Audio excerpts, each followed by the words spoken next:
ಈಗಾಗಲೇ ಅದಕ್ಕೆ ಆಗಿದೆ. ಉದಾಹರಣೆಗೆ ನೋಡಿ ಸಭಾಧ್ಯಕ್ಷರೇ, ಪುಲಿಕೇಶಿ ನಗರಕ್ಕೆ 98.50 ಲಕ್ಷ ಕೊಟ್ಟಿದ್ದಾರೆ ಸಭಾಧ್ಯಕ್ಷ, ಈಗ ಕೊಟ್ಟಿರೋದು.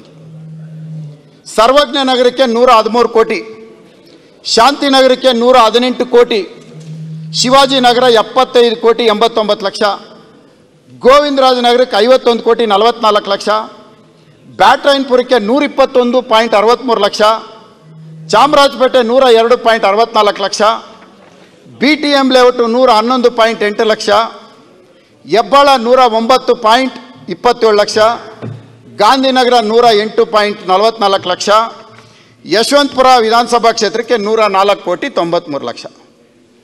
ಸಭಾಧ್ಯಕ್ಷ ಇದಿಷ್ಟು ಓಕೆ ನಮಗಳಿಗೆ ಕೊಟ್ಟಿರೋಂಥದ್ದು. ಅದನ್ನು ತಮ್ಮ ಗಮನಕ್ಕೆ ತಂದ್ಬಿಡ್ತೀನಿ.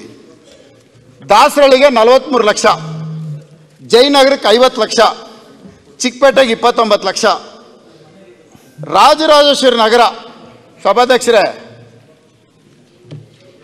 ಒಟ್ಟು ನನ್ನ ಕ್ಷೇತ್ರದಲ್ಲಿರೋದು 930 ಕಿಲೋಮೀಟರ್ ರಸ್ತೆ, RTL and sub RTL total.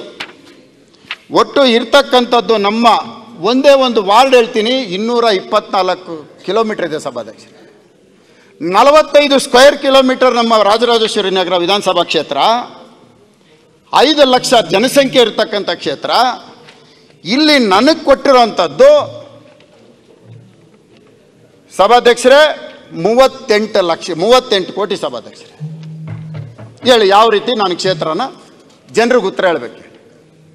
ಕಳೆದ ಬಾರಿ ನಮ್ಮ ಸರ್ಕಾರದಲ್ಲಿ ಕೊಟ್ಟಂಥ 120 ಕೋಟಿನ ಅದನ್ನು ಬದಲಾವಣೆ ಮಾಡಿಕೊಂಡ್ರು.